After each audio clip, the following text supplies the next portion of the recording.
don't think I would have learned to drive if my father hadn't given me a car when I was 17. I learned to drive when I was 10.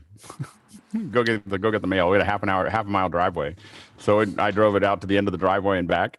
I only wrecked it once or twice when I was like 11, and then First after car I that we saw were was my driving brother trucks, tractors. and his friend bought what is generally considered to be the worst car ever manufactured on the globe. It was a thing called a Renault Dauphine. It was basically a sewing machine. Fighting words. My dad Yeah, had one of those. God, and it awful was thing. just Fighting words. hysterical. I had a Renault 16. Now a Oh Dauphine no, the was Dauphine was a completely different shape. It Yeah, was I a thing know, all of but its own. that's the same basic soup running cam gear. You wheels, obviously basically. never saw an AMC. All right, Pacer. all right. Now, First thing okay, I ever drove was a okay. midget All speedway right, car. okay, all right. Hey, everybody, welcome to Office Hours. Glad to see you here. If you see a link down below to the Zoom, you can join that conversation right there. If you're here as an attendee and you see all these panelists and you think that you might have something to add, you might, and we'd love to have you. If you think you could add to this conversation, the whole conversation is based on people like you joining us in the conversation.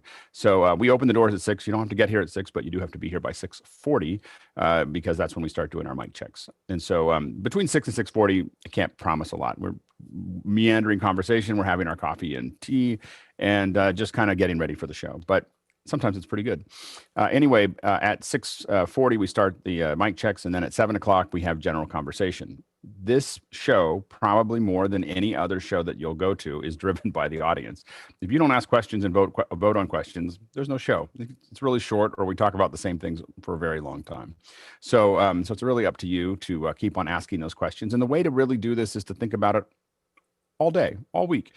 When there are things that you're like, I don't understand how that would work, or something like that around media production, around virtual production, write it down somewhere. Put it in your notes on your Mac, or write it down on a little notepad, and then bring it to us and help us keep this show going by asking your questions. Usually on the second hours we have something specific, but this week we're going to do general conversation, so we'll just have 2 hours of that. Saturday, as a reminder, is we will have education still on the second hour, and then also on next Tuesday, just as a reminder, at 10 a.m. Pacific Standard Time, we will have the Apple event. We're going to do the second second ear experience again with the Apple event, where a bunch of us get together and talk about it do the Mystery Science Theater version of the Apple event. So if you want to be part of that, just keep that on your calendar, and we'll start sending you reminders of that starting tomorrow. Anyway, that's it. By the way, if you want to share this with other folks, don't use your own link. I'll put this in Makana. Use that link. That's the link to share with people. Otherwise, everyone comes in as you. All right, let's go to the questions. Bill, what do you got? Okay, we start off with Diogo Nunez of Barcelona, who says, why the new -24 LUFS target? Why 20 below, -20 before? I ask because whenever I'm in broadcast trucks, -23 LUFS is the goal. Go ahead, Mickey. Do you want to take this? Yeah, I sort of, I guess, answered it earlier during mic checks when I was doing the whole spiel. But yeah, I found that most people here, because I've been experimenting with the meters, and most people that have been joining the panel could comfortably hit -24 LUFS, and not really -20. When they try to hit -20, a lot of people end up slamming their limiters, or if they don't have limiters in their chain, they just start over modulating. I don't know if you guys recall, like at times, like back then, Colin would just full on distort, and that was like why I wanted to start experimenting with the loudness of the show. -24 because that's what most people could hit, and also -24 LUFS is the recommendation of AES in terms of loudness for web, for digital. But of course, web is a wild west, because say YouTube prefers -14. I prefer to stick with AES in terms of the loudness. Why usually in the truck you are tasked to hit -23? That varies from network to network. So there's no, it depends on what network you're sending to and what loudness standard they are used to. So there you go. Yeah, you're Alex, you're muted, muted. Alex. Sorry, I was drinking coffee. We did have a discussion yesterday. Mickey was asking, like, should we do it slowly? And I'm like, just go for it. We're just gonna switch over. So we're just switching. I didn't want to keep on making the adjustment, and I think that -24 makes sense. So anyway, we'll leave it there. Next question. Tim Corbin in Baltimore says, what lights are people sending out in their remote contributor kits? Alex, you like the Nanlite 60s, I believe. Any other thoughts that balance the physical size, the ease of use, the number of lights sent, and the power of the lights? Excuse my mumbling this morning. So, and as a correction, I think that the one we've tested a bunch of different Nanlights for this. We have pretty much solidified around Nanlights, and as I said, I don't know how many we bought, but we bought a lot in the last like 50 to 100 or something in that range of Nanlights of different sizes. What I can tell you is that on one set of kits we bought, the Nanlite 200Vs, they're too big. Like, they're too powerful. Like, literally you turn it on to like 3 and it's too much. So that was not a good, it was the only one available at the time when we ordered them. A lot of it has been availability issues. We've also tested the Nanlite, I believe they're the 68s and the 40s. They're okay. But what we're kind of leaning to right now is the Nanlite 25s. I think they're the 25 panels. I have to go look exactly. There's a couple 25s in there, but they're about, this big. And on some kits we're sending 2, and a lot of kits we're sending 1. They're light. They are easy to use. A lot of what we're trying to do is find something that's easy to use and easy to turn on. And what we've found was that Nanlite is really good at building simple panels that people can put together quickly, and that are, a good quality. So that's it kind of just, they happen to have the stuff that we really needed for that. And so that's been kind of where we've leaned towards. Go ahead, Bill. Yeah, I was just going to add, since people are trying to do this in different spaces, and you never know how far they are from the camera or the light is from the person, all lights, regardless of what type they are, get softer the larger they are, but that also has to do with the distance from the subject. So inarguably, the sun is the biggest thing that we know about, and it's far away, so it's a point source. So even if you get a pretty big panel, if you put it 12 feet away from somebody and throw light on them, you've essentially got a point source. So get things close. We're also always trying to get as big a source as we can. You can't, like when we do models, when we've done events where you're talking to models and they're lighting, people come in, it's 2 big 4-foot diffusers like that are right outside the frame on either side, and then those are being hit with lights there, and so they just get this huge soft light typically for that. And so you can't have a light source large enough, in my opinion.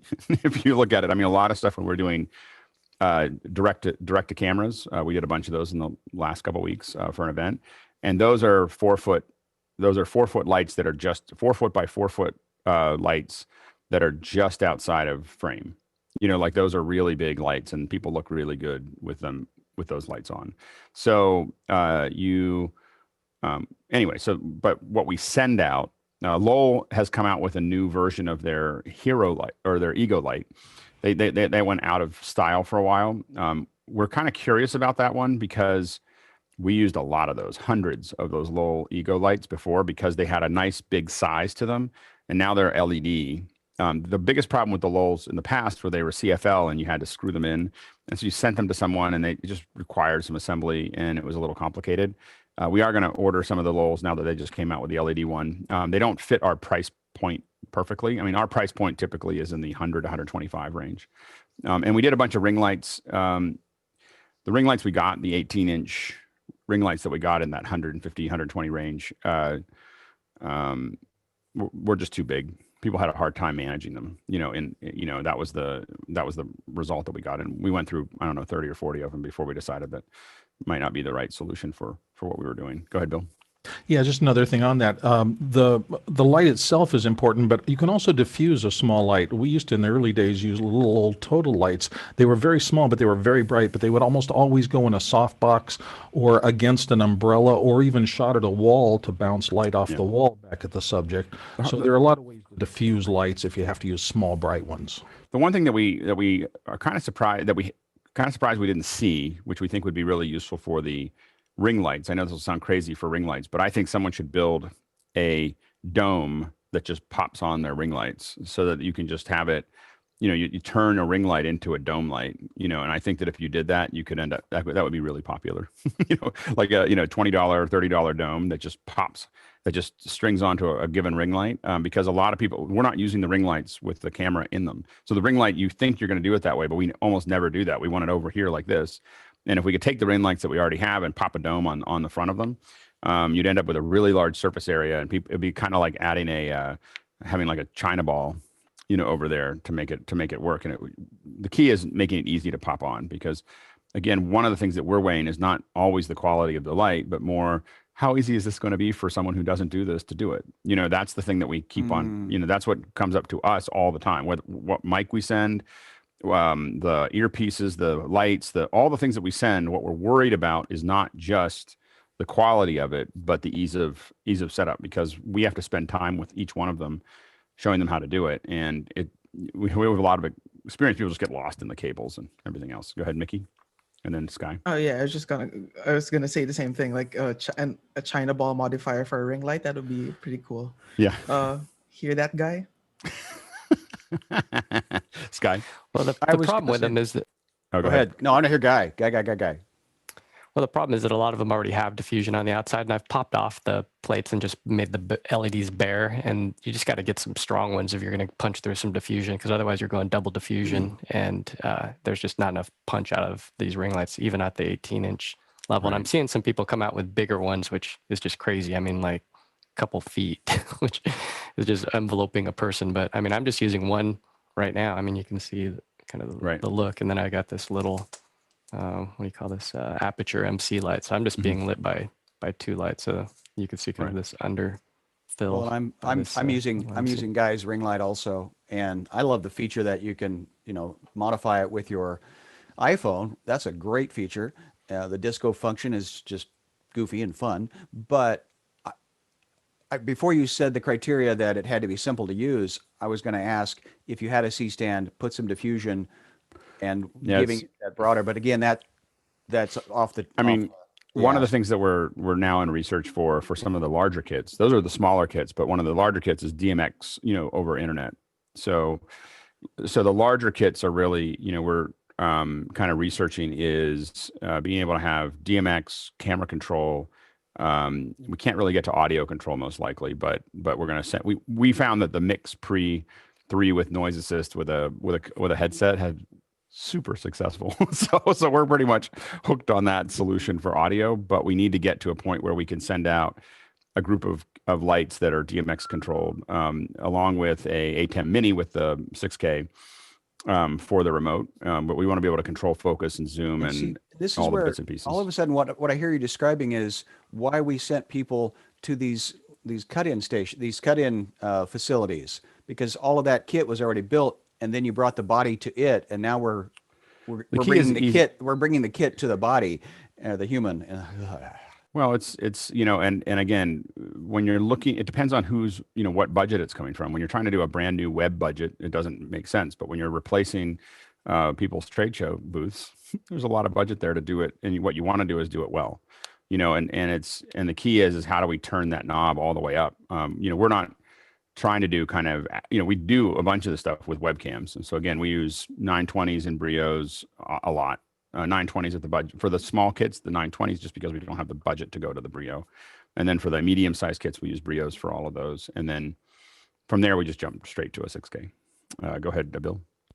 Yeah, I think ring lights got to be popular because of the early days of makeup tutorials on YouTube, because if it's used correctly, a ring light, if you can get your face close to it, comes in from all directions and really does eliminate bumps and pores and things like that. But that was usually a camera looking at somebody doing eyeliner incredibly close, and it's really good for that.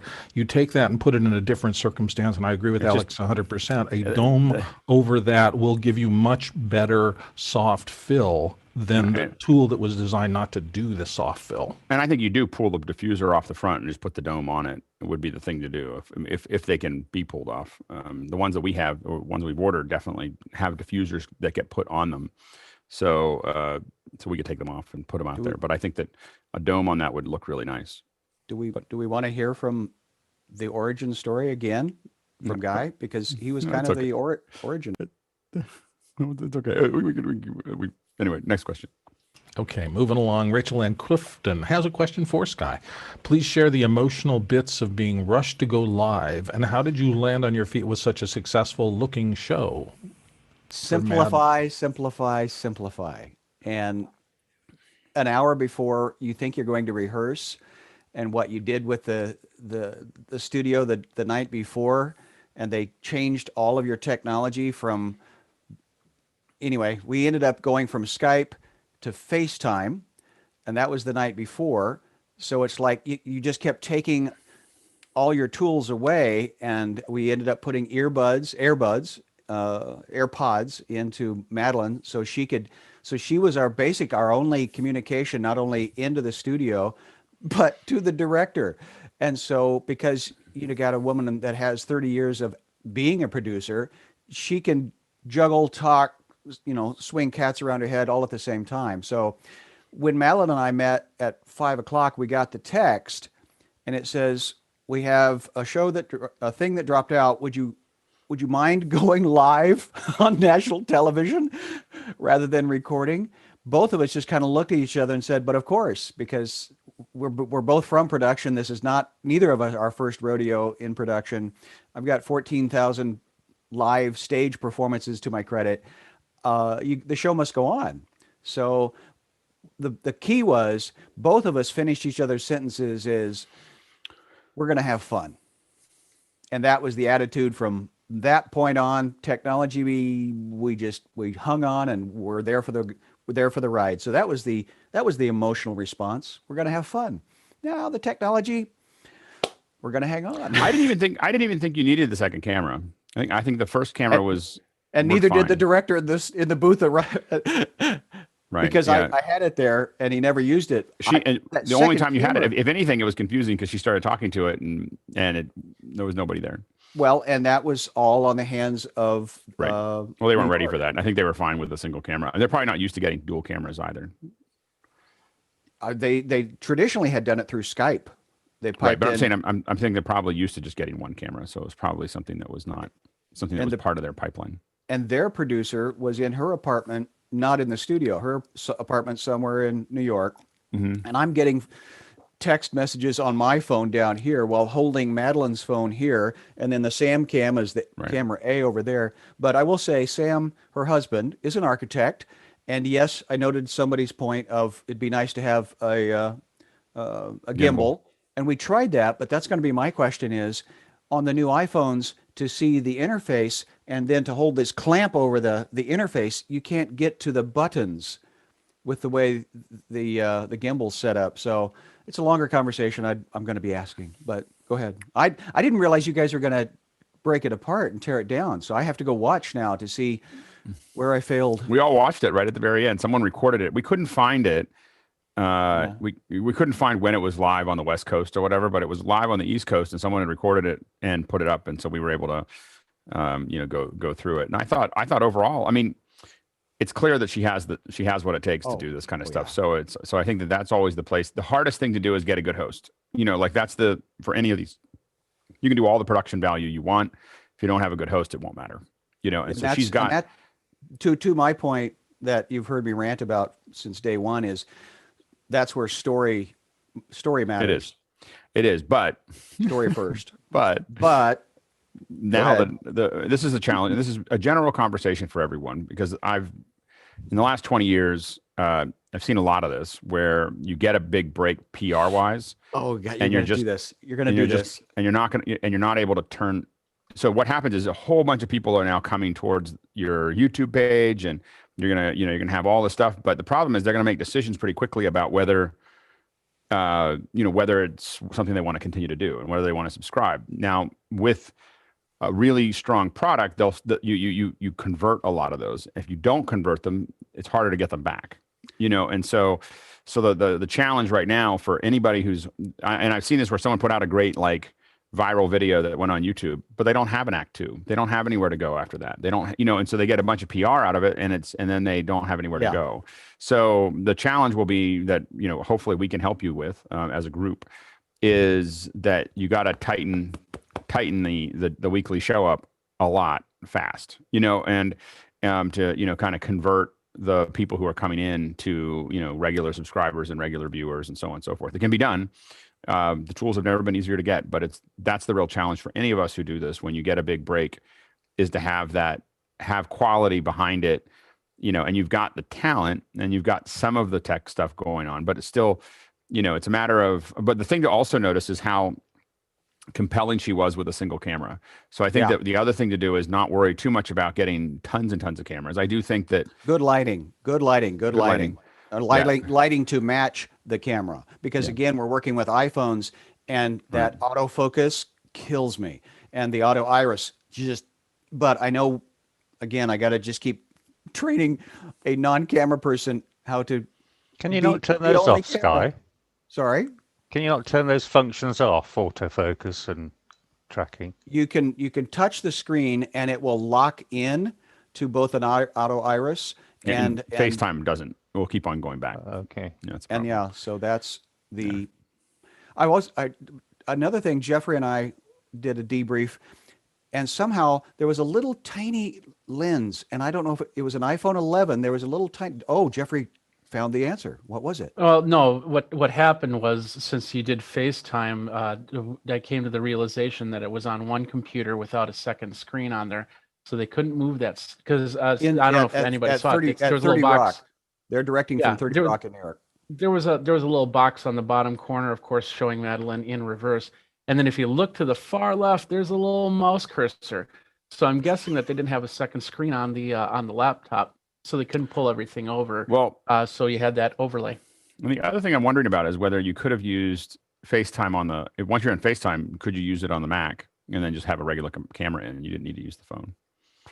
I don't know. I tried that. I tried to ask them that like 3 times, and it was workshopping with their systems and their processes. And again, the producer is in an apartment building, not in the building overseeing in the control room. So it was kind of magical that we even got that far. Yeah. No, absolutely. It sounds like they're going to have you back too. So it's just a matter of. They were so excited. And yes, as far as the follow-up, 2 things. We're going to be on AM Northwest next week down in Portland. And then we're actually going to do the architectural firm's holiday party. So nice. The whole concept, it's the door's open, the barn's open, and the horse is ready to run. Thank you, Alex. Yep, absolutely. Hosman? Talking about horses, I showed the clip to my wife, who's the cook in our show, and her response was, "Don't expect me to wing it like that. It's just not gonna happen." So I'm far more conservative. I'm more prudent, and so I'm not sure if you scared her off, Schy, or. Well, see, this is the yin and the yang, to borrow other metaphors, but Madeline's very excited about learning the healthy nutritional elements, and because Madeline also hangs out with Graham Kerr, and he's swung that way. So, as I shared earlier, I got to bring home the leftovers, and my mother-in-law, whom we live with, said, "Oh, I was so hoping you would bring some home. They look so good." But Sam, the husband, I told this joke earlier, Madeline, after we finished, we wrapped, I'm packed up, and she says, "Well, let's go have lunch. We're going to finish off what we still have." And Sam said, "Oh, no. We've had that for the last 3 days. Way too many carbs." Yeah. All right. Good. Well, good luck, Schy, and hopefully we'll be able to continue to leverage this and figure out ways that we can help you and keep it moving forward. It's good. It's good. It's a good position. Next question. Eric Hull of Mount Vernon, Washington. This is a little complex, but my first big meeting with the ATEM last night and unsuccessfully taking HDMI out of a MacBook Pro to the ATEM and sharing live video as a cam in Zoom. Video was great, but could not bring the audio into the meeting. I tried the HDMI and a separate analog out of the Mac Pro into the line in on the ATEM. Note, I'm quickly learning that audio is the hardest part of this game. Yes, audio is the hardest part of the game. Go ahead, Stuart. Straight up question for Eric. Were you using the same computer for Zoom and to feed the ATEM? I'm wondering if the audio would get lost inside the Mac somewhere along there. Ideally, you'd want to have a separate Mac feeding the ATEM to the computer doing the streaming. Yeah, I don't know if that's, maybe Eric can let us know in the chat, but you would never want to have an ATEM. You would never want to go, no, separate. Okay, he said no, separate. So, and the question I guess then is also, you should have been able to set audio on the Mac to go out the HDMI cable. I don't know if I would have used there's no analog out of the I mean, you could try to do it with the Mac going out, but I don't know if that would work. The headphone jack and everything else, I think that would be difficult. No, I would have just done audio out of the HDMI. That should have gone out if it was set for that. Go ahead, Jeffrey. Yeah, the two things that I'm thinking of trying to rack my brain on this is the HDMI cable and the dock itself. If the dock can only pull out video and not audio through the video cable, that could be the possibility. So I'd wonder what type of dock you used to take the MacBook to the ATEM. Well, and generally, unless you've tested it heavily, you should never use a dock in the pipeline. like unless you've tested it heavily, like try to, if on a computer that's going out. I didn't mean a dock. I meant a dongle. If it was not a standard Apple dongle, yeah, and a dock is there too. But yeah, what did you use? Just he said just C to HDMI. So it's just an adapter, C to HDMI. Yeah, it should have gone out of that. I don't really. The other thing to look at is, depending on what you're playing out, if your individual application has preferences for sound, they can override. Like Skype will override the internal sound preferences to make that work. So he saw a signal in the ATEM controls, so the audio was getting there, and then the question is really, audio follows video. Is it being routed? It's interesting. Yeah, I mean, if you see it in the ATEM, Zoom just didn't see it, and you had Zoom. You had the ATEM selected as the audio source for the yeah. So I don't know, Stuart. Yeah, Eric, you're on the panel or on the attendees every day. Join in the panel one day. Come on in. Hosmuk, go ahead. Yeah, on Saturday I had exactly the same problem. So how did you solve it? No, I didn't solve it because I resorted to screen sharing, but then I forgot to put on that switch to share the audio with the screen share. But I had exactly the same MacBook with HDMI into ATEM, and I could also see the audio levels in the ATEM, but nothing was coming out into Zoom. You know, so one thing I would experiment with, depending on the budget, would be to try to send the ATEM to loopback and then pass loopback into Zoom, just to to see if in loopback whether you can see the audio. Then you know whether it's coming in over the USB-C, and so that could make it a Zoom ATEM problem, which you could glue together with loopback. It might be he hates loopback. Well, then there you go. That's something that I would experiment with, though. Go ahead, Mickey. Yeah, so Eric mentioned that he's seeing the levels in the ATEM control. That means it is getting into the ATEM. I'm wondering, like, if he's not seeing the ATEM audio interface in Zoom, I wonder if he already had Zoom running when he plugged in the ATEM, because sometimes Zoom needs to be restarted. You have to quit it and start it up again, and then it sees the new interface. So that could possibly be it, maybe. Yeah, I mean, I have found that the ATEM to Zoom connection has been wonky.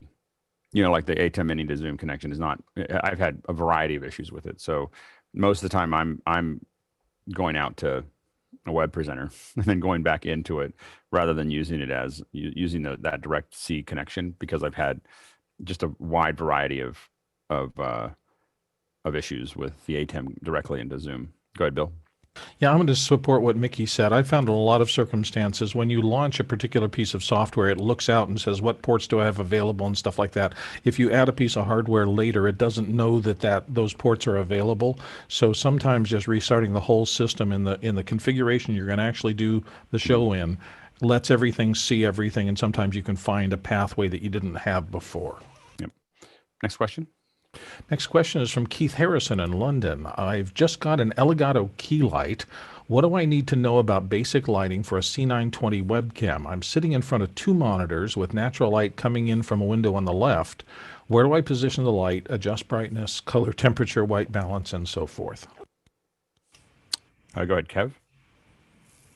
Can I suggest you close off the exterior light and just focus on light in the room? It solves so many problems. If you're just using artificial light, you can control that far more accurately with your 920. It's optional controller that comes with it. You can get that downloaded free from the website. Gives you overall control of both contrast, brightness, and all the subsettings for your video camera. And you using that in combination with a ring light, which is dimmable and therefore can be configured to show natural light or sunlight. You've got far greater control, and you will see directly the effects of where your light is on yourself and the level of light simply by having that either artificial sources in the room, so you don't have extraneous light. It's actually a lot easier to deal with that. These are only 2 lights. I've got 2 lights in this room, nothing else. Yep. Alex and then Bill. So I went for a 70-pound ring light, which, if I use this mirror, is that's ingenious. That's up there, and it's 70 pounds. That's cost, not weight, Alex. And essentially, yes. So that's $80, and this is diagonally opposite, effectively the window behind me. So my principle is to shade it a little bit, so you see this light coming in off the window, and that's the natural light from over there. And I have it opposite to give me some shading. So that's the ring light. But then also I've got this little, it's just a little, I'll just switch it off. All it is just a desk lamp, which is quite high up. It's kind of over there. And I've just got a daylight bulb in it, which gives me, weirdly, I'm actually using it as a bit of a fill. So this is the that bulb off and on. And then if I turn off the ring light, it looks like that. And I've got an IKEA light over there at the back, lighting the back, which we don't really have on office hours. We have a solid color back, but as I don't have that, I've just got some daylight bulbs and a light lighting that wall behind me to get color balance. But the main answer to your question is have the light diagonally opposite your other source. Kind of works for me because it gives me more shape around my face, in my opinion, at least. And then your 5600 is generally what you're looking for, Kelvin. I mean, some version of daylight. You have to oftentimes tune it a little bit, but make sure that you're matching that. You'll notice that Alice kept on talking about daylight bulbs. That's available in 920. When you can control it, but otherwise you want daylight bulbs if you're getting bulbs, not tungsten. So go ahead, Bill. Yeah, fun little starting places. Just turn everything else off. Turn your Elgato on. First, start with it right in front of you, directly at you, if you can do that without messing up the camera shot. And what you will see is the worst light you can possibly get. That's driver's license photo light.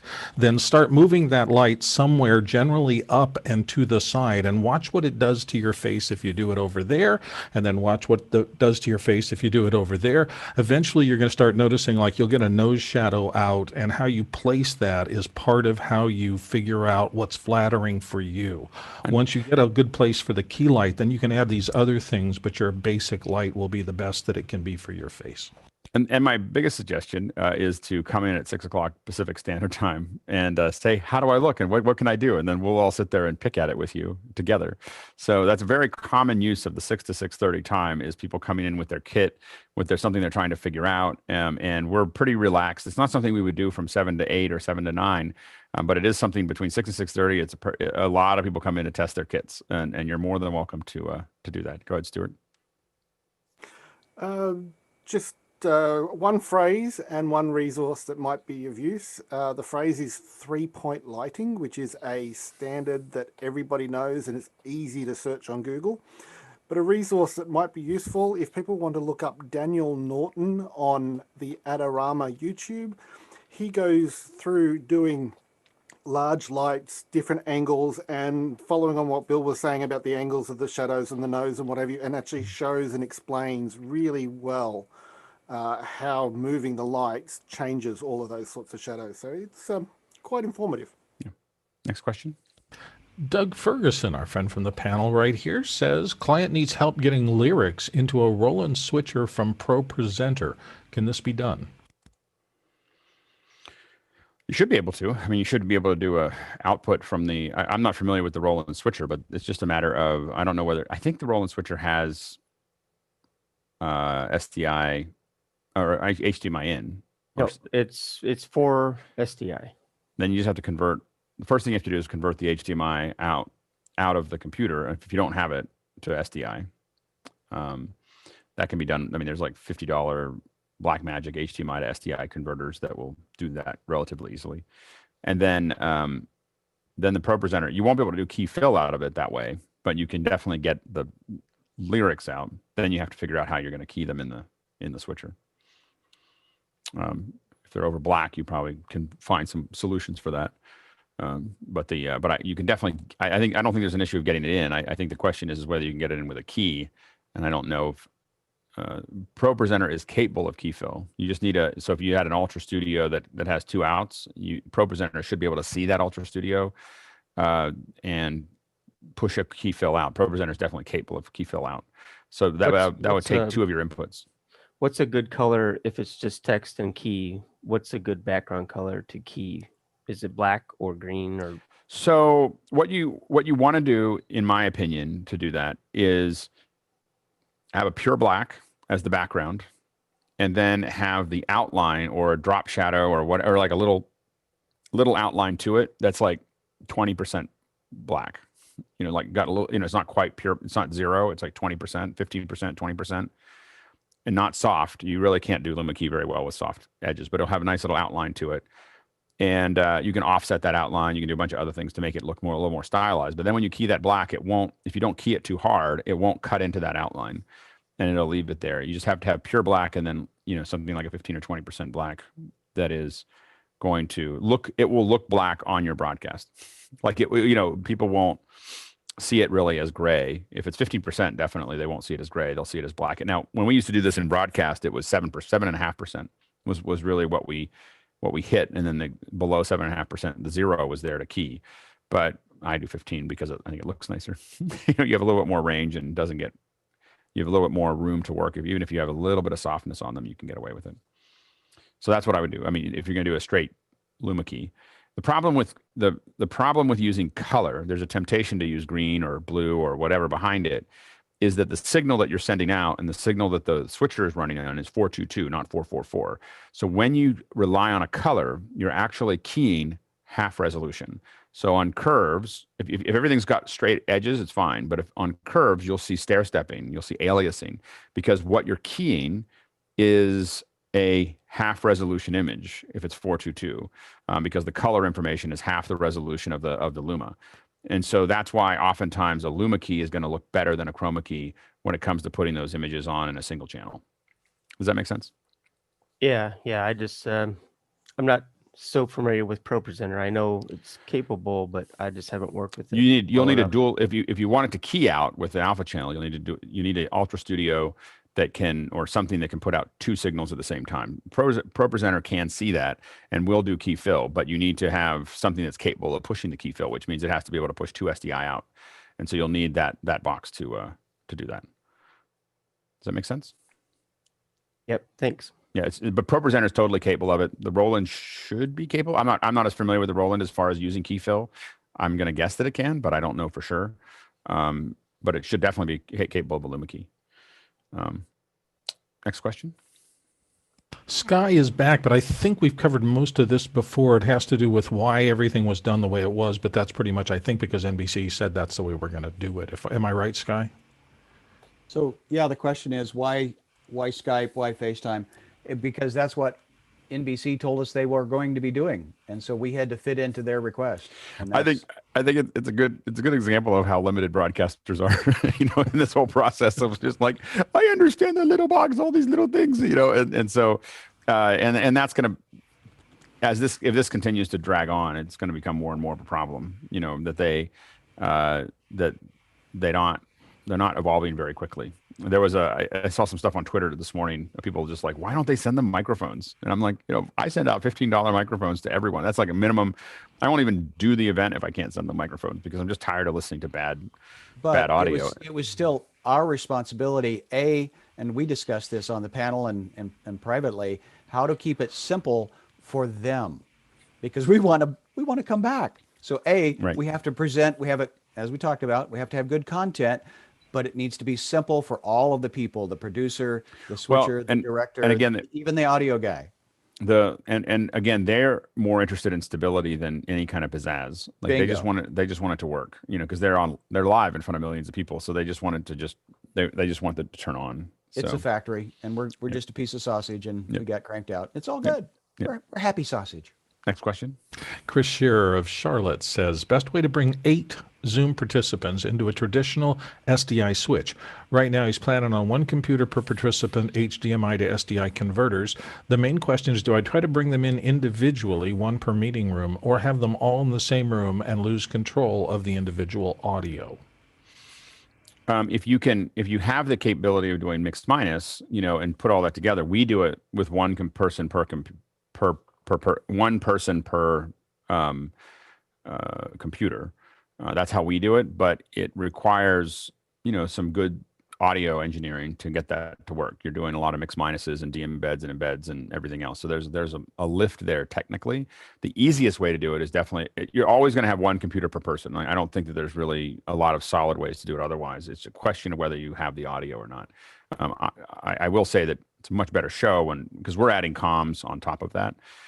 So it's a much better show when you can do 1 person per computer, but it's also more costly and more complicated. Any next question? Jonas Datal of Reutlingen says, how much should one charge when you rent your gear? I've heard 10% per day, and I would dive in on this a little bit. Go ahead, Bill. I think if you're a rental company, 10% per day makes sense, but you're going to have like repair facilities, and it's a different business model. Plus, you probably have relationships with manufacturers, so you can go up the stream and get something repaired if a novice user rents it and breaks it. As an individual, I would go substantially up from that, because I think you have to deal with the fact that you don't have those support facilities to keep it making money. You don't want your gear out of commission because 1 renter killed it. Go ahead, Mickey. Yeah, as far as my knowledge is, the standard for rental for at least equipment in the film industry varies from 2 to 10%. Of course, that varies depending on the value of the item, how many days, sorry, how long you assume the equipment should last. Like, say, for example, I would rent out a GoPro at a much higher rate than I would rent out something like a what do you call this, a Chapman dolly, you know, because I would expect the GoPro to crap out a bit earlier more than a big dolly would. And it also how soon within that time frame do you need to ROI. So, but yeah, typically, as far as I know, it's somewhere between 2 to 10%, usually around 5. Yeah, and 2 to 10% is pretty common. The other thing to remember is that typically, if people rent for a long period of time, they're expecting, the typical thing is 3-day weeks. So that's, if I'm going to rent something for a week, I expect to pay 3 days on the week. You know, rather than most rental companies will do that. And so when we calculate those all out, we calculate them against 3-day weeks. The other thing that you want to look at is, I don't rent my gear out to other people ever. Like I might, if a client wants to rent it as part of a kit that we're building for them, that we're running, you have to calculate the cost of using that kit, you know, into it as a rental. Typically, what I look at is market rate, and I usually discount a little under market rate to do that. You know, if we're part of that production, I want to give the client some savings, you know, over that, you know, so that there's a reason why we can. A lot of it's justification against, you know, budget review of, you know, you got a good deal because we didn't go to VER or wherever we have it, and it means that it's equipment that we know. I don't let other people touch my electronics. like it's all kinds of bad, you know, like it's just, people treat rental stuff so badly. I don't like to rent, you know, so we rent from people that we know. We rent carefully, we rent, you know, and there's things that I do definitely rent a lot of. Lenses. I rent lenses. Because they're really expensive and we don't use them often enough to do it. The lenses we rent are expensive. Tripods, you know, big jibs, that kind of infrastructure tends to be a known quantity. Like a tripod for the kind of show that I do is often $10,000 to $15,000 for the head and the sticks is $10,000 to $15,000 or $150 per day to rent. It doesn't make any sense for me to go out and buy that unless I'm going to use it all the time. And so those are there. You have to make, there's certain things that I rent a lot of, and then there's a lot of things, all my substructures, my core structures, everything else I want to buy. I want to have it there, and I want to, have control over it and have it part of a stable system. So, but I won't rent my stuff out to strangers or even generally even friends. It's how you lose friends is rent your equipment to them. Bill. Yeah, same thing. If it's C-stands, it's not going to get hurt or whatever. But if you rent somebody your camera, remember it's going to come back, and then now you're going to have to take time because you have to dig down in the menus and make sure they didn't put their metadata in your camera, it's not that, and suddenly their names all your work and stuff like that. It's complicated these days. The other thing is that if things were set down hard, they won't show anything. If they're set down hard, if they're exposed to a lot of heat, if they're exposed to a lot of moisture, you won't see it, but it damaged them. And it won't break during the next event. It'll break 6 months from now or 12 months from now because it created a chain reaction, that is going to slowly degrade in the system. And so, and admittedly, we take pretty good care of our gear. And so we, because it's your lifeblood on a live event, but most people don't. And so, especially they don't when they rented it, and I've just watched how people treat it. And so and when we go into facilities where we have to share our gear, that's why we have lots of convenience panels in the back so that we don't have like local crew touching our gear. Like they just touch the convenience panels, like that's all they get to touch. So, so that's, we're pretty specific about that. If they spill coffee on it, are they going to tell you? Probably not. And so those are the kind of things that we take into account. We do calculate that cost into productions. It's not like we give away our gear in a production because gear that you give away isn't invested in, it isn't taken care of. It isn't, it's not good for the client to do that because you want it to be able to pay itself off, and then you keep on using that to keep on upgrading. Anyway, next question. Doug Ferguson's cat wants to know, final destination Facebook, client wants to use their captioning person, how to tackle this? So they have a captioning person. That captioning person needs to, I don't, with Facebook, the only way I know how to do it is 608. I know that there's a couple other ways to do it. With YouTube, there's a HTTP input. With Facebook, I think it's 608. So it has to be embedded into that process, but there may be other ways to do it. I just don't know how to do that. Kev? Yeah, I was just suggesting that Zoom does live captioning now, and it's one of its updates. So that might be an option. Does. Well, but not for, if you're going straight to Facebook. I mean, you don't want to go through Zoom to Facebook. Yeah. So the and I don't think that the Zoom captions would pass to Facebook. I don't think that they'll pass to Facebook either. So the Facebook has, I want to say that it has some kind of input after the great. I have to admit, after the great bloodletting of Facebook in 2017, I haven't streamed to it very often, and so where most of our clients got hammered by them changing the algorithm. Facebook has no streaming advantage now. Like when they took away when they took away the distribution of how your followers saw the live streams, we don't see numbers that are significantly higher than YouTube, and what we do see is average view times that are significantly lower than YouTube. So we don't see any reason. Like when clients ask us about it, we just don't bother. Like like in Facebook, you have to pay to get any kind of significant view time on Facebook, or any kind of natural expansion of your viewership. So we don't see Facebook as a real particularly interesting platform. It was really interesting for a while because they were really virally spreading your live streams widely, and when they cut back on that, it became, to us, not a particularly viable solution. So we mostly push our clients to YouTube, because we find that the stream is a better quality, and view time is much higher. So, significant, like 10 times higher. This particular show is actually going to both Facebook and YouTube, but I think they want more Facebook than anything. Sure. But I've never done closed captioning before. But well, the closed captioning, the way that closed captioning that we know to send it to both of them at the same time is using an EEG 492. Like an EEG 492 is what you need. And then what you do is you have the captioner needs to attach to that EEG via what's called iCap. So iCap is the service inside of the EEG that the captioner, if they're a standard captioner, most will have the ability to use. They're using probably either ProCap. You have to find out what they're using, but they're using either ProCap or Eclipse is probably the two main software for captioners.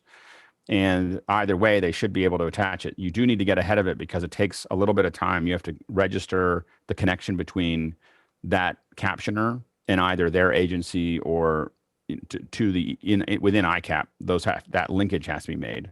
And then once you make that linkage, they'll hear the audio through iCap, and then they'll type it in, and it'll come out. It'll be inserted into the bank data. So what happens is you pass your video signal into the EEG and then out, and it'll add the captioning to the video signal. And then from there, when you're streaming, when you're streaming, most applications and hardware encoders can see the embedded. You have to use something that can see it, but it'll send embedded to embedded. So the embedded SDI out to the RTMP to Facebook, and it should show up in Facebook and YouTube. We send it routinely to Restream. Restream then sends it to Facebook and YouTube, and that all works with 608, 708 captions. But we use EEG 492s. That's the kind of the industry standard to do that. I don't have a lot of experience with anything else. It's all I've used for probably the last 5 or 6 years. But you can rent those from EEG and from other folks, but I don't know how much it would be for a couple of days. We usually rent ours for weeks or months. So anyway, hopefully that helps. But I don't know how to get it. I don't know how to get captions into Facebook without 608, 708. I'm not saying that it can't be done. I just haven't had to do it any other way for a long time. Anyone else? Okay, next question. Kev Brewer from the panel here says, could our audio experts reveal their tips and techniques for best mic positioning when using a boom pole? You want to talk about that, Mickey? Look what we have here. Yeah, typically, when you're booming, you want to, as much as possible, maintain have the mic pointing straight down to the ground. That would maintain evenness, and especially in the backgrounds that you're capturing. Because like say for example, if you have character A here, character B here, if you start tipping your mic left and right, if you have more noise in the background here, you're gonna pick that up more here as opposed to here. And once you get into post and start cutting between the two, then you'll hear the change in ambience. So as much as possible, you want to maintain that the mic is pointing straight down. And is it? And Kev, are you looking at that for like a scene like that, or are you looking at it for something where someone's getting interviewed? I was assuming that we'd have Courtney and co. Just to give everybody some ideas of tips, techniques that they've used. I mean, I've used them before for years when I was doing video programming, so I'm quite familiar with it. But given we're in the era of social distancing, they suddenly have a little bit more importance in a kit if you're doing an interview. Go ahead, Bill. Well, I was just going to say, also the environment is important. If you have buzzy overhead fluorescent lights, you don't want to boom from the bottom, you want to boom from the top, but same thing, if you're over a river or something like that and you've got water below, maybe it's a good time to boom from below pointing at the sky, but then if you got plane traffic, that's a bad thing. So you're trying to capture the correct geometry of the mic for the conditions that you're in. And I like Mickey's answer a lot because you see early boom people just flipping back and forth in two-person dialogue. If you're interior and everything's controlled, yeah, that might work, but not in the real world. Go ahead, Mickey. And yeah, that same point, like say if you're shooting in an area that has, gravel on the ground, like in a parking lot or something, then yeah, you have to weigh your options. Like, can I get away with booming from below? Like, will the what do you call this, the actions that's happening in the scene allow me to get out of the way of the movement of the talent? It's really, as much as possible, I stay up above, but if there are reasons why I have to go from below, then and also if anybody's considering buying a boom pole, check it out carefully. You don't want to go for the really cheap ones because all you're doing is transmitting any noise from you directly to the head of the mic. And if that's not been put in isolation correctly, you're wasting your money. So spend money on that because, as Alex says, that's what we will hear ultimately. Yeah, Stuart?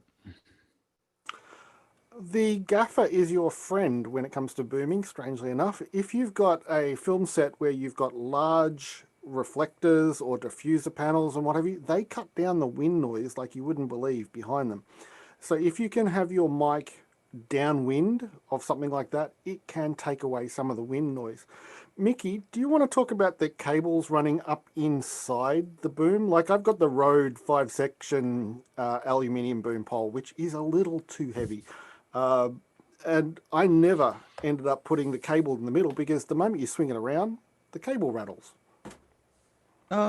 Yeah, I mean, like it's all a matter of preference, in my opinion. Like, majority of the narrative boom ops I know prefer external cable or a straight cable in the pole, which you have to manually pull if you're shortening the pole.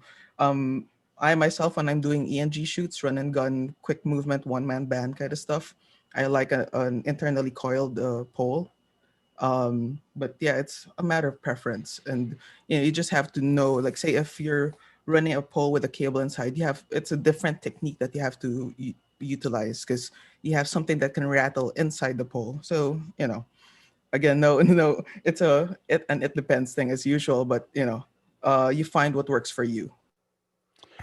And then the final thing is, if it's not narrative, if you're doing like just an interview, a lot of times, when I'm doing that, and Mickey can correct me, but I'll tell you how I do it, and I get pretty good audio, which is that I want that boom to be just out of frame. So once we frame it up, it's going to be as close to being, I want it as close to the mouth as I can. Then I go out, I don't have an exact amount, but I want that, and then I aim the boom to the bottom of the sternum. So that's usually when I'm targeting it. I aim to the bottom of the sternum as close as I can, typically out like 2 feet, almost a meter out in front of them, and then turned in a little bit. And I find that I get pretty clean audio, that way. Obviously, if they have anything rustling on their body, then it's not as good. But I find that pointing it there gets me a pretty good audio chain. Go ahead, Mickey. Yeah, definitely as close as you can, but I tend to watch the people that I'm miking up and see how they move. Like if they're like a fidgety kind of person, I give them a little space so that I'm not too locked in, and I have a safety in case they start like moving around, moving forward or whatever. I pull the boom out a little bit. But if they seem to be fairly steady, then I can safely go right in there. And a lot of times I will double mic, folks, and then when I can, I have another mic down low going up, just to give the audio, the post options, of what's there if something gets picked up. So that's a pretty common thing for me. If you've got multi-channel, I feel like I should use it. So anyway, it's not expensive to add some more mics. So yeah, as long as they're on their own channels. Go ahead, Mickey. Yeah, in terms of that, like I tend to, I like to keep things simple, like personally, like, and keep one boom up there. But say if I really have to, I'm worried about the movement, then I jump in, grab the pole off the stand, and just start swinging it. Right. Next question. Larry Jacobson of Cheyenne, Wyoming says, I own an old school power bank for charging iPhones and iPads and a 45-watt power bank for charging my wife's MacBook, which died. We've replaced her laptop with a MacBook Pro 2020. Are there dangers with using that 60-watt and higher wattage power banks for when we travel? Note, or is there a better solution for charging a MacBook Pro when mobile? And I could mention something. Go ahead, Bill. Anker does, in Anker's newest power bricks, these are these kind of medium, I think they're 1900 watts or something like that. They do have a specific port that is a USB-C type connection, and it's labeled PD for power delivery. That is set up for delivering safe power into something like a MacBook Pro. So there are power banks out there specifically designed and engineers to do this. And generally, having more amps isn't going to, more watts, it's giving the same voltage back typically, and that's what you're worried about. I mean, it being able to serve it up faster tends to just charge it faster. I haven't seen any real issues. Go ahead, Mickey. Yeah, I have an Anker one as well that has PD, and its maximum output in terms of wattage on the USB-C is only 24 watts, and that's a slow charge. MacBook Pros want 60 watts or higher. Yeah, it'll do. It just So takes a long time. yeah, so And it you has to be might off. not be able to run, you might not be able to run your live stream while you're charging, but if your MacBook Pro is turned off, then you can charge it up. Yeah. Go ahead, Jeffrey. Can't hear you. That's the problem that I was going to talk about, was the fact that if you have a 40 to 60 watt charger and you're doing something high of large intensity on your MacBook Pro, like rendering a file or something like that, it's going to tap into the battery. And the next thing you know, you come back a couple hours later and your MacBook is completely drained because it just couldn't handle the power. So it probably, they always say with the power strips and stuff like that, you should change those every 5 to 10 years. And I think the same thing when it comes to power banks is you should get rid of your old stuff with every 5 years. That way you're not risking anything of it dying, or it had a power surge a few years ago and you don't see it until a year later. So it's best just to get rid of those. Next question. Ruben Marchena of Grand Rapids, Michigan says, waiting on my ATEM Mini Pro and I saw a video. Whoops. Oops, I hit the wrong one. Go ahead. That's okay. It's not okay. We have two of them now. Waiting on my ATEM Mini Pro, and I saw a video on YouTube about if you have a mix of video inputs, the device will fail to detect some, and I need but a device to match the signals. Is that the way? The old ATEMs needed you to match signal. The new ATEM, generally, the new minis and the constellations and pretty much everything they've made in the last little bit of time has been able to, they have Teranex converters in all of their inputs. And so they make those conversions as you need it. So I haven't had too many places where I can't see the signal. Go ahead, Jeffrey. Yeah, if you have a laptop or something like that, or that's running more than 1080p at a very odd resolution and frame rate, you might have to do some sort of conversion. But I haven't run into those as of late on this. With the minis, you shouldn't have to have anything. You should test it before you buy anything, because you shouldn't have to make any conversion to the minis. The minis should be able to make those conversions on the way in. If it's any typical signal should work. James Babbitt asked, I'm sorry, I both Bill and I are in the question system, and I knocked these out. Dolby Atmos can be the output for the new recordings.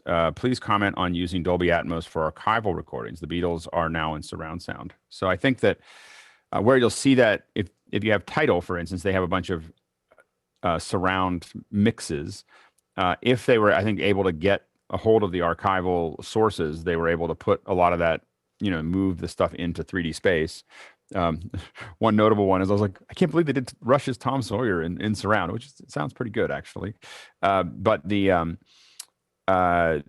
don't sound as good as the newer stuff, because the newer stuff has more discrete tracks. Like things were tracked in a much different way. So the older stuff, works for the most part. Like it gets a little bit more present. It's a little wider than it was before. I don't find that the older stuff really gets placed into space in the same way, listening to, Atmos mixes of it. But the newer stuff is pretty impressive, especially if the stuff that in the last 10 or 15 years that has been placed, they have all those tracks, and so they can actually go through and move them around.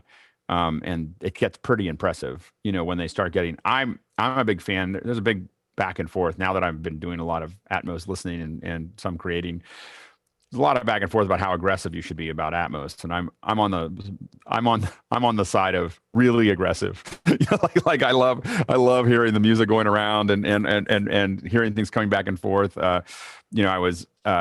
I've been thinking about all kinds of creative ways of doing it. I just got my Shaman Progen CD, and then I realized I don't have a CD player. I don't have a CD reader, so I now have to order a CD reader so I can get it, so I can listen to it. But I'm planning to put that Shaman Moving Mountain into playing around, using it as a little test case, because it's only 16 tracks and it's but they're all isolated, so I want to kind of play with them all. And anyway, so I think that it's the future. I don't think anyone should do anything without building an Atmos mix at this point, because I think more and more people are going to want to do it, especially now that the AirPods can take some advantage of it, the AirPods Pro and a lot of newer stuff coming out. I think it would be a mistake to record anything in just stereo. It's kind of bland. Bill and then Schy. Think of those early days. The Beatles had what, 4 tracks available to them, so you have to record the 4-track paths, then mix it down to probably a mono track to add 3 more, and so whatever was on those separations is long gone now. Yeah, Schy. I heard that was how Titanic was made, because who's the director? Famous James Cameron. James Cameron was out in Malibu on his Avid. He would do mix downs overnight, and then the next day the assistant editors would come in and have to try to figure out how he made those images glue together. That wasn't my point. As I hear you doing adjusting, for some reason I remembered when I was working in a theme park company, and the automation of the chair and the jerking around of the platform that you would do in a theme park, that would became, how subtle could you do it, Alex, versus that jerking people's experience around. I don't think you have to jerk it, but I think that one of the things I'm saying, you got to start somewhere, and then you smooth it and smooth it and refine it and smooth it. But I'm just, all of a sudden, that imagination of that guy making the humans jerk all around in the chair because he could, in the hydraulics, where you could literally rip somebody's spleen out. I think that more when I listen to music now, when I think about what it would take to remix it, I think a lot about when I hear an instrument, what would it sound like? Where would I want it to be in the area around me? You know, do I want to have, like, there's I was listening to the Shaman Moving Mountain and thinking about, like, there's these different raps that are going on inside of it, and some of them I want behind my head, and some of them I want in the center speaker, and then I want this stuff over here, and you start thinking about where you want to put it all. And again, when I hear other mixes, there's some mixes that get aggressive. When I hear mixes that are subtle, I'm kind of like, okay, well, you know, like I would love to take full advantage of my system, you know, like, so that you know, that you really feel it. And again, I was surprised at searching for Sugar Man, which is a great documentary if you haven't seen it.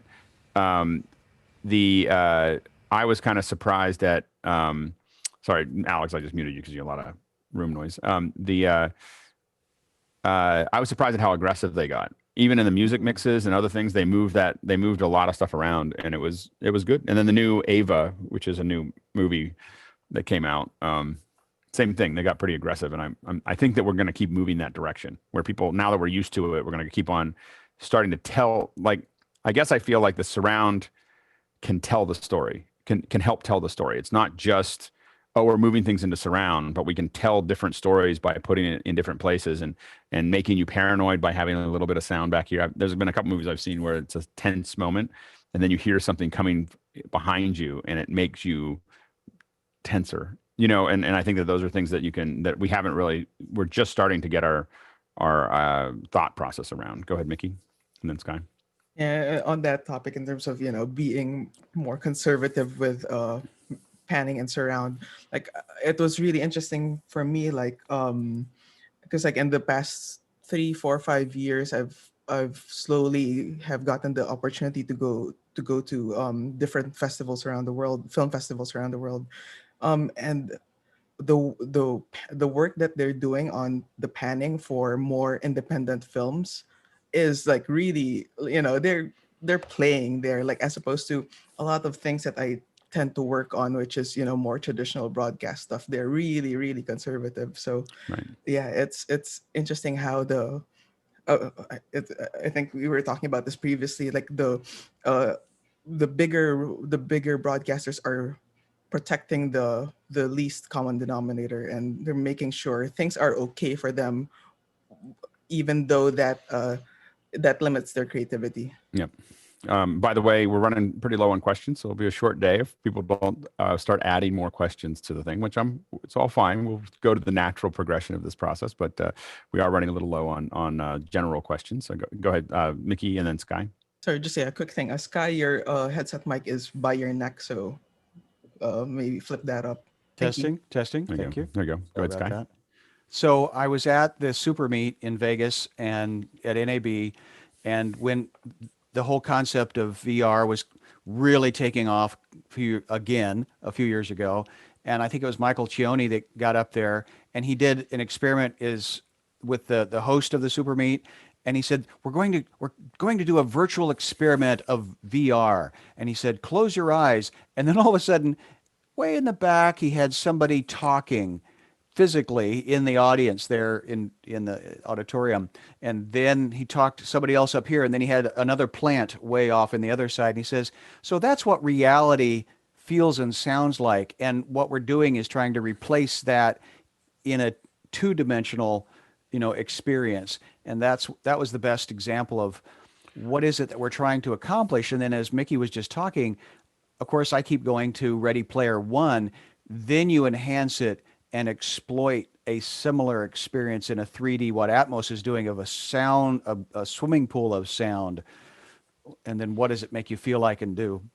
I just find the whole thing much more enjoyable when it's all around me. I think that what I realized was, for a long time, I had just good enough audio.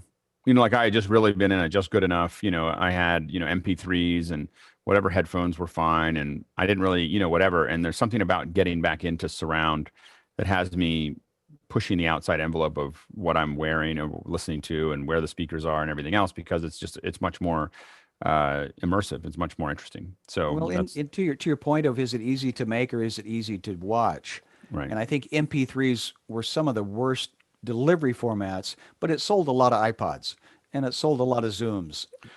But I think now what's going to sell, experience. I think that the bet that Apple's making right now is that it's going to sell a lot. The move towards high quality surround is going to move a lot of phones and move a lot of headsets and move a lot of, when we start, I think we're going the other direction now, where we want to see higher quality and something that's different than what we've seen in the past. So should I buy my 12 Mega Max phone from AT&T or Apple? That's my.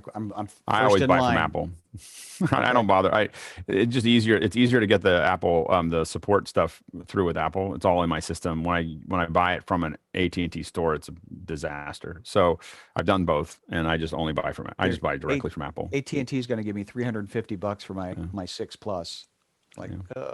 Anyway, so I don't. That's just how I approach it. Anyway, next question. Peter, and I think it's new, but I'm not sure because it's NOU with a diacritical over the O that I don't understand. From Stockholm, Sweden, says, I just got my ATEM Mini Pro. Turns out my monitor, an HP Z27 4K, cannot do picture-in-picture with USB-C and HDMI. So I need a smallish HDMI monitor to preview multi-view. I've tried many old Dells with DVI in, none works. Recommendations, mostly desktop use. Don't need it to be a camera top small monitor. I've actually run into a little of this. Yeah, go ahead, Bill. Yeah, so the thing is, HDMI, I was looking for HDMI inexpensive monitors, particularly ones that had in and out, and some of those said the phrase for Raspberry Pi, and every one that I tried failed to do a straight video pass-through, and they were hard to get to work. So I learned that was something I wanted to avoid. I ended up, I think, with a, I can't remember which company it is, Feel World or no, Lilliput, that did a traditional HDMI pass-through, but just be careful about the interface and make sure that it works, or send it back and get the right one. The ones we've been most successful with for inexpensive small monitors that work are Lilliputs. We've had lots of those, and they've grown a lot. Lilliput was pretty cheap for a long time, and over the last decade they've gotten much better. And so, but that's been the one we've been the most successful with. Obviously, having something like a Blackmagic, video assist or something like that can give you a lot of other features. But the Lilliputs are pretty good for the price. As far, you can get like a little 10-inch, you can get, or larger. They make a wide variety of screens at this point. Did you have something, Mickey? No. Yeah, I would say stick to the same family of monitors. If you can find a smaller size screen of the same family, maybe there's a 21-inch version of the same family of monitors. I would go with that just for consistency of colors. Next question. Tony Tang says, does anyone have experience with Black Hole virtual audio driver for macOS? It looks like a free and simple alternative to Loopback and Audio Hijack. It appears to work in both macOS Catalina and Big Sur. I don't know it. Does anyone know? I guess we might have gotten stumped on that one. I guess we'll have to move on. I apologize. I mean, no one here has used it. We're such a loopback group at this point. We'll have to research that. Next question. Going to Hasmuk in Cape Town, looking at the camera, following up on it from Monday. I now have a Brio in from my monitor, and I'm looking at the Zoom window in grid view. It still does not feel comfortable. What am I doing wrong? I overslept for the 6 a.m. hour. How do I look? Opportunities. I wasn't able to get this camera dialed in.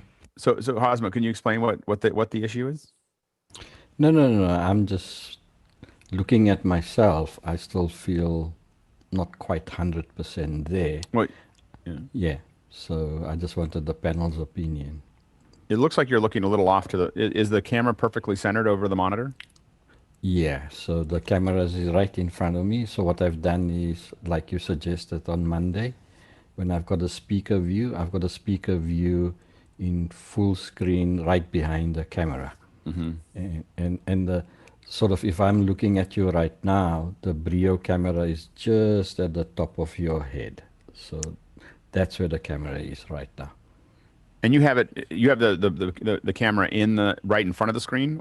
Are you? Yeah. So the screen is behind the camera. Yep. Like we discussed on Monday.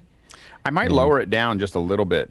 Like yeah, I might drop it down like 2 more inches. I think it would now we're really fine tuning, but I think that 2 more inches would get you a long way. That's probably what I was finding difficulty to pin down, because most of the people I look at the panel, they seem to be looking down rather than looking up. Yep. And I thought I was looking up a little bit. So just a little. Just a little. I would move it down just another inch or 2. I think it'd be good. Okay. Yeah, or I don't know, 5 centimeters, right? Well, just for practice, look down right there and look. Yeah, that's it. You nailed it. You're nailing what we would see in a camera. And if you move it down a little bit, you can tilt up a little bit. You've got a little corner of your table in the bottom right, which kind of draws your eye. It doesn't need to be there. And if your camera goes down a little, you'll tilt it up to get the same eye line at the upper third, and that'll look good. Cool. Sorry to steal the 6 to 7 a.m. No, that's good. It's good. I think it's a useful conversation, because I think that is a technique that a lot of people aren't using that much, is just dropping the camera right in front of it. Just saying, I don't care if I block a couple things. I just want to see it. So next question. Kyle Hammond of Chicago says, dipping a toe into Mimo Live, any good tutorials to help with preset layers to create scenes? I don't know of any tutorial. I've just kind of learned it. I haven't watched. I know that Oliver does a fair number of good lives, but I don't know what tutorials would be there. Anyone else? No. Sorry, we're striking out a couple. We've got a light room here today after everyone's recovering from the troubles, or not recovering, but in the middle of it. Go ahead, Mickey. Yeah, maybe go back to some of, I don't know how many of the previous sessions with Oliver here on Office Hours are on YouTube. Maybe go back to those, because those were pretty in-depth.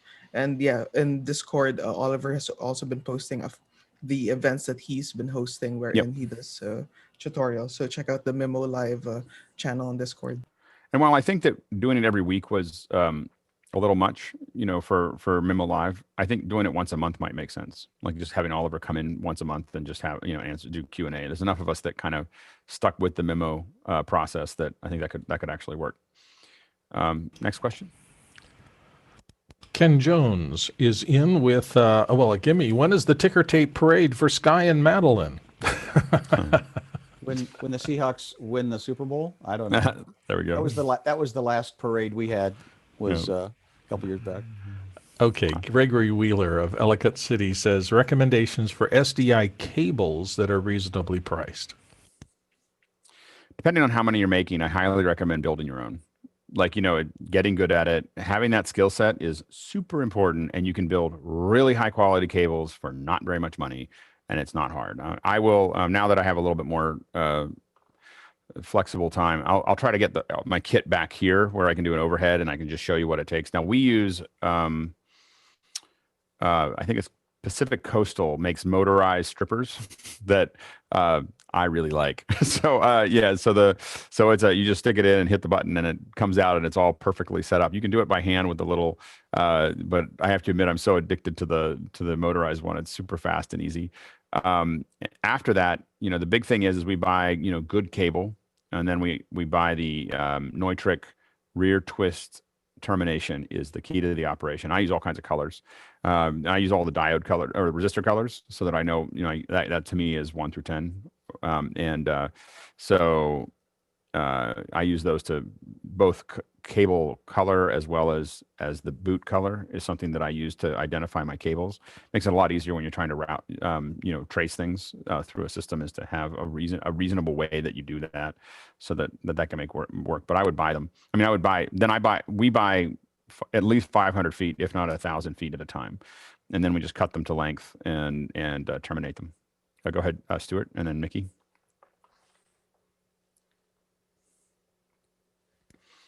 Yeah, got to unmute first. 1,000 feet would be 300 meters, so that's a single box of Belden. Yep. I used 9 of those in one day. Yeah. There's stories there.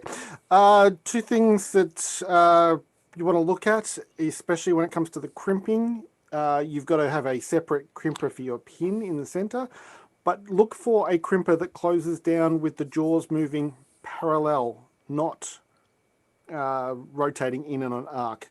The parallel crimpers will do a much better job. And I actually use the thumb knife, the thing with the 2 blades and what have you. And the secret to getting that right is to practice, and very carefully adjust the height of the blades. Yep. And you want to cut the insulation just a little short. Like, don't cut all the way in. Don't try to cut all the way through it. If we want to have a little bit of work to pull that insulation off. Anyway, go ahead, Mickey. Yeah, for coax, same like Stuart. I'm a big fan of Belden and also Canary. Yep. Canary cables. Yeah, and so, but definitely, it's a great skill set no matter what tools. And we'll have a discussion. We'll do a second hour on making cables, or making SDI cables or coax cables, so that we can talk through it. But I think it's a good skill to have. And you can build a lot of things to spec. It saves enormous amounts of money. You're going to get a cable that would cost you $50 will cost you $8. And if you're going to have a lot of cables, and it's not that bad. My daughter used to be my cable maker, and so she would, my older daughter, not my younger daughter, my older daughter, when she was 21 or so, she came out for about a year, and she just made all of our cables, and she loved it. She just sit there and listen to her books or music, and she just sit there, and she'd get a list of colors and lengths, and she just sit there and just kind of work through them all. It's like knitting, So Mickey and then Stuart. Yeah, I just wanted to ask to add in terms of picking the coax. Terminologies differ from region to region, but you have to ensure you get either touring grade coax or installation coax. Yeah. And one of the things to know is if you're running shorter runs, you can get much thinner coax. You don't have to get smaller runs. We get, I want to say 23 gauge. It might be 22, but it's pretty thin. It lowers the weight of our cases dramatically, and we're still pushing 12G in through it, successfully. But we're not running it over 50 feet. So it depends on what you're doing. The thicker cable is going to get you a longer run. We usually consider everything over 150 feet fiber. Like we won't go over 150 feet without switching to fiber. So we can get away with a lot. But that thinner stuff, when you're building kits and you're doing all the internal stuff, it dramatically changes the weight and the usability of the kit to get into a thinner gauge. Go ahead, Stuart. Just on distance, before I actually make the point I was going to make, the digital cliff where the signal breaks down for HD on Belden 1694 and 1505 is at about 115 meters. Beyond that, you will get no signal. From about 100 meters on, you need a reclocking DA, but that's only on HD. 4K, the cliff is even closer. Your signal will just peter out. Now, the point I was actually going to make, the boots that you mentioned before, the colored boots, only come in a limited range of colors, which, if I remember rightly, are the same color spread as is used on resistor codes.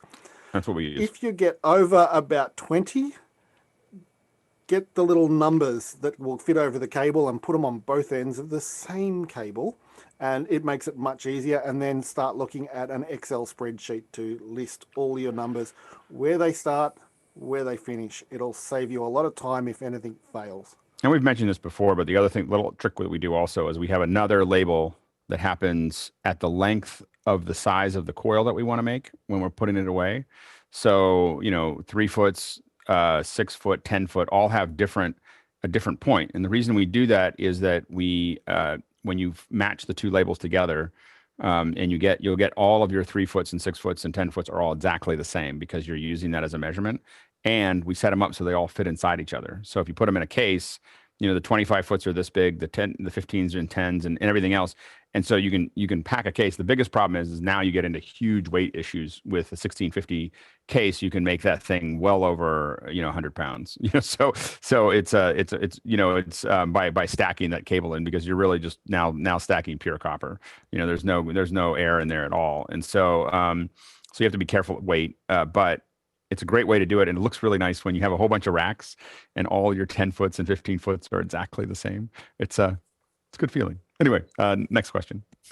Jason Fitzgerald of New York City says, any suggestions for remote controlling a Blackmagic Pocket Cinema Camera 6K from 50 to 100 feet away? He's thinking about interview shoots where we have to be in the next room from the talent.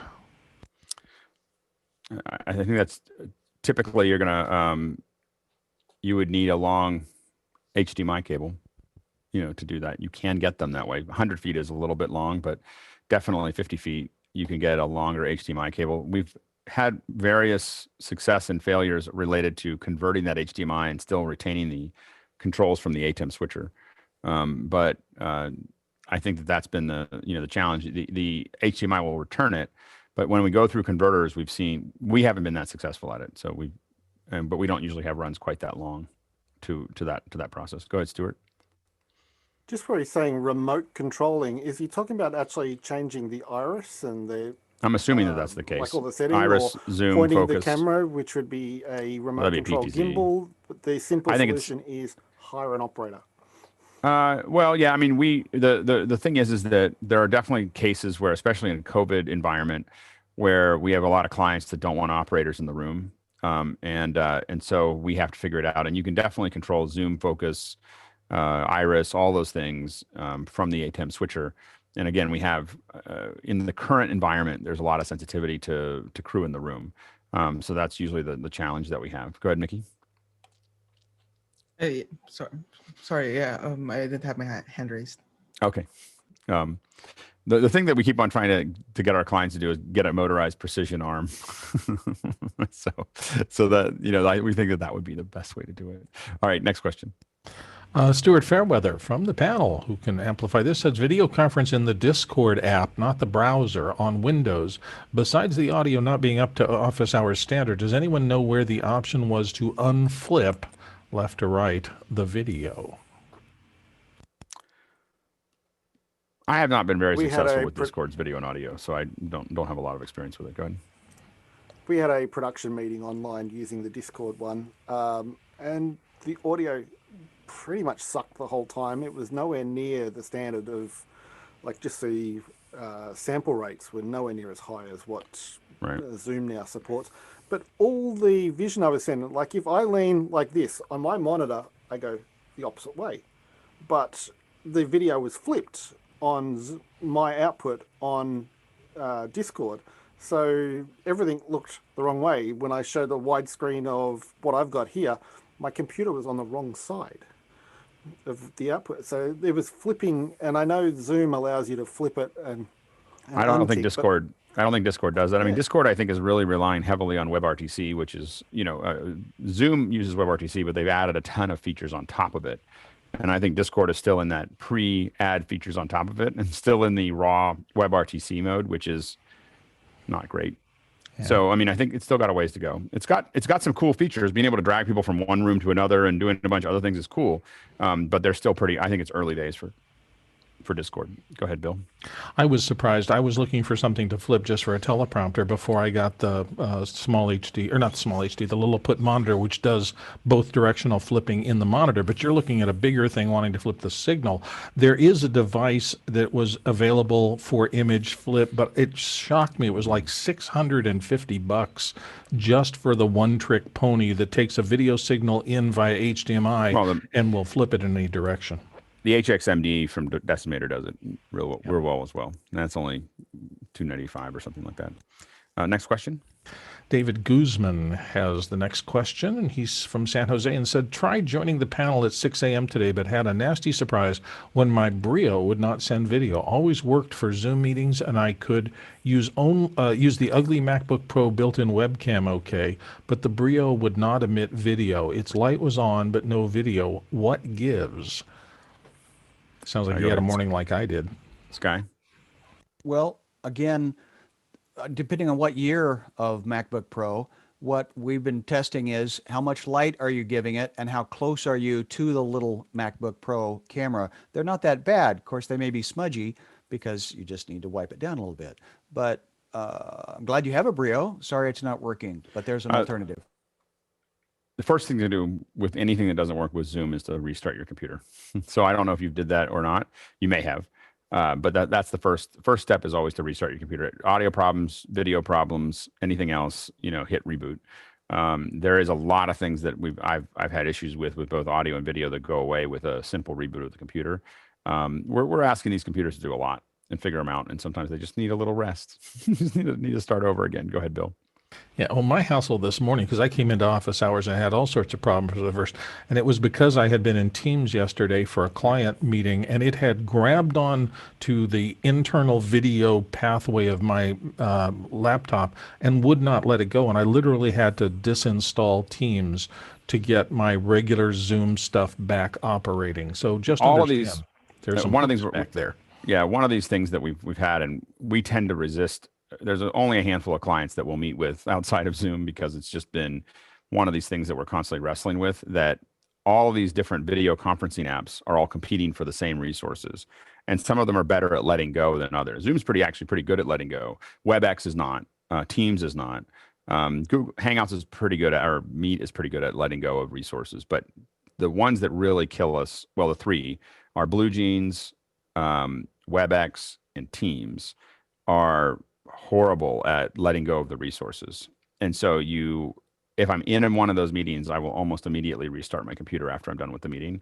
And then you also want to make sure that they're not in your startup items. So when they install, they tend to install into your startup items, login items. So you go to users, login items, and make sure that none of these sources are in those login items. Because they will get in there and immediately take the resources away. So they're designed there to make it easy for the users. So they don't have to think about it, and it just works. But if you're doing lots of different meetings across different video services, you're going to have trouble. So so if you get into one of those three are the ones, the big three: Teams, BlueJeans, and WebEx. You have to restart your computer after the meeting to get it to work. And they're all three of them are kind of. I mean, Teams is fine. If you're in Teams. If you're in the Teams world, Teams is fine. If you're not in the Teams world, all three of those live in a dumpster fire world. It's like if you're an outsider coming into using Teams, it's destructive. Go ahead, Schy. So Stuart, you're more of a Windows person, right? So Task Manager has the ability to go in and restart a function. Would that be for the more geeky? Yes, it's just... I've got a Windows Schy. I can answer that for you because this happened when Zoom was in its earlier phase, a year, 18 months ago. Acer put out their range of laptops, and when everybody started rushing to the early form of Zoom, the moment they finished their Zoom, it pulled out the driver for the webcam. So consequently, anybody who wanted to use the webcam and any other function, not there. And they were littered with complaints, and it was all Asus. And it turned out it was just not reinstalling the driver or releasing the driver. So if you're having that problem on a Windows machine, check the driver, uninstall it, reboot the machine, restart the machine. That'll reinstall the driver if it's there. It should then reappear. Mm-hmm. Go ahead, Stuart. Task Manager can do some wonderful things, Schy. The worst of them is it reactivates Windows Update at any time you change networks, you change something that's plugged in and what have you. I can see from the look on Kev's face that he's had to deal with Task Manager being nasty as well. It is a pain. Yeah. All right, next question. Brian Smith of Chicago says, in remote production, what hardware controllers and apps are people finding helpful? I've been using TCP MIDI with Launchpad style controllers and Stream Decks over both MIDI and Companion to control something like vMix. I don't know. I don't know if we, in this panel, we have a lot of people that are doing a lot of the stuff in that, in that area. It's good. It's a good question. And I think that ask that question on another day, I think, because we're just on a smaller panel because we're post-election, I think, and it's a little lighter crew than we normally have. Go ahead, Stuart. Just on the vMix side of things, there's a web controller built in that will work on pretty much any tablet. It's easy to use, and there is a ton of applications in the Play Store and in whatever Apple Store is for doing the same sort of thing with tally lights on tablets and what have you. Cool. Next, go ahead, Schy. Well, you've mentioned that we have a lighter crew because of our political situation. I did note yesterday my attitude, I was on such a buzz, I was on such a high, and I realized I didn't look at any media or turn on any radio or TV the whole day. I've had a wonderful night's sleep. Exactly. Just saying. I didn't look much myself. Next question. Ruben Marchena of Grand Rapids. I've heard many times the term loop. What is the purpose of this, and what do I need to do this? And then there seems like a truncated "this is the way" and stops there. So I don't know what the details I'm are. assuming when you're asking about it looping through, usually what that means is that we're plugging into a device and then having it loop the same signal back out again. That way you can use that device but make that signal available to other services. I think that's probably what we're talking about on loop. Anyway, next question. If we're talking about loop back, that's a whole different thing. That loop back is a piece of software for the Mac that lets you reroute all of your audio. Next question.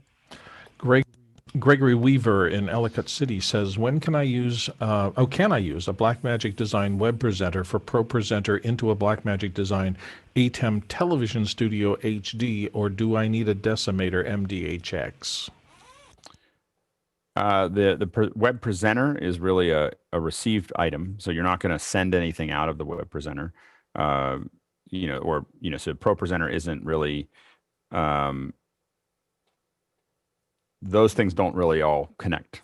So what you need is to go out of ProPresenter, you need an HDMI to SDI converter, or you need an Ultra Studio if you're using the Blackmagic world, and then you would go into the switcher from there. But the web presenter wouldn't have any part of that chain, nor would you necessarily need a decimator. Now, if you're going to Television Studio, you may need to go out of your SDI chain into a decimator to convert it, because depending on which production studio and when it was made, it may or may not have Teranex converters in each input.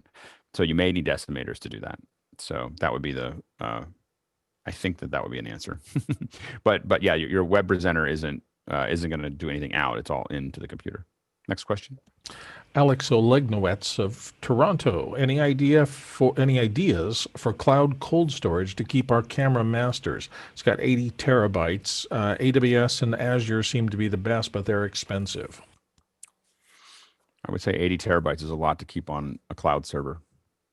That's all I'm going to say. I would probably put that in multiple physical locations, but I don't know if I'd put 80 terabytes on if you're in a big broadcast, maybe, but that's going to be expensive. Like, it's really expensive to keep it there ongoingly. Go ahead, Mickey.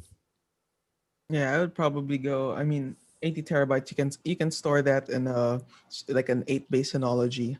So I would probably get an 8-bay Synology, fill that up with drives, and put it in an offsite facility that you can access remotely. And Synology makes that really easy.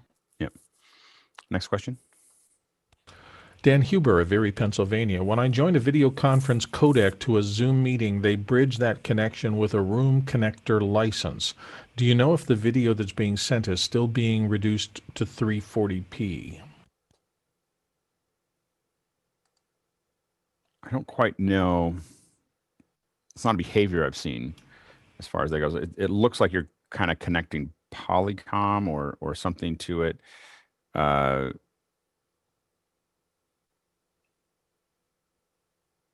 ahead, Mickey.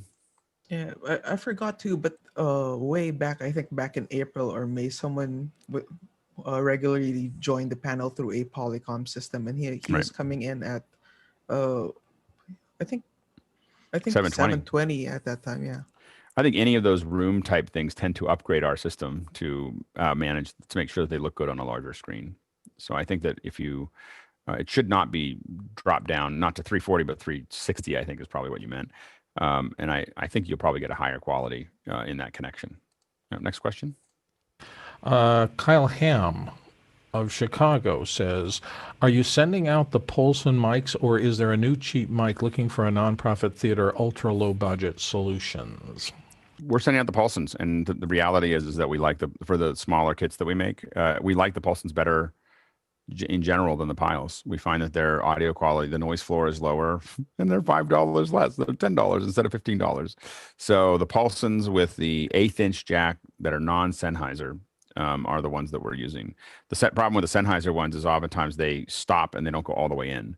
So that little screw on tends to stop them from totally inserting correctly. So we're looking for non-Sennheiser 1/8 inch jack Polsons, and we haven't found them on Amazon, only on B&H. Next question. Marty Atlas has actually kind of a two-parter here. For those of us that perform or post-mix music, the prospect of tactical bass has intrigued me. There have been, and this is a brand, butt-kicker platforms for bass players and drummers, but recently I've seen them wear a sub-pack on stage, and now there's a more affordable Wooger belt, and he's wondering what people think about these, particularly when you have to mix with headphones. Any thoughts there? This is a little, yeah, go ahead, Mickey. Yeah, I mean, like you don't really get a sense of what you're mixing. You know, you're not really hearing things. You're mostly just feeling, and certainly feeling the music, feeling the sound physically is part of the experience, but it won't allow you to make accurate decisions on your mix. Right. There we go. And we have, for the first time in a very long time, we're running a little short. If there's no questions, we're gonna stop a little short. I think that everyone's in a post election day coma. So yeah, everyone's kind of, so I think that there's a lot of, it's a smaller group today. I think a little unusual. Go ahead, Stuart. I'm just wondering if a Wooger belt would be something that a Wookiee would wear while mixing audio. I was wondering. It's just, I've literally never heard of it. Yeah, exactly. Terrible. All right. Well, we're going to let, I think that a lot of people are still out watching the elections. And so we're going to let them go ahead and go back to that. We'll end a little early today. But as always, it's been a pleasure to hang out with everybody. Thank you for your participation. Thanks for the attendees asking. We went through a lot of questions. I think also part of it is that we're asking general questions for 2 hours. And so that's a lot of general questions. And so instead of a specialized things, but we'll get back to the specialized ones next week. Anyway, so it's a little experiment for us to kind of play with. What's coming up? What are we looking forward to? When is Christmas? Yeah. So it's been canceled. We'll talk about it. Yeah. Christmas has been canceled. No, but a reminder that 10 a.m. on Tuesday, Apple we will Day. be doing the Apple. we'll be covering the Apple piece, but we'll be talking a little bit, kind of doing Q&A on Atmos on Tuesday and Vision on Wednesday. And then we'll get back into more production meetings next Friday. Still working out the other days that we're kind of putting together, but we've got some good ideas. One of them we want to do is talking about cooking, so that'll be up next week as well. Just to kind of cross-check and talk about what's working and not working. We have one more question that kind of filtered in as I started doing the close-up. Do you have a preferred battery pack? I want something for powering a GoPro. Anchor is the ones that I've used the most, for those. I've got a couple specialized ones that I've been using for my 6K camera, but Anchor are the ones that are the most common. So we'll answer that one real quick. Anyway, so we're going to let everybody go, and we will see you all tomorrow morning. All right.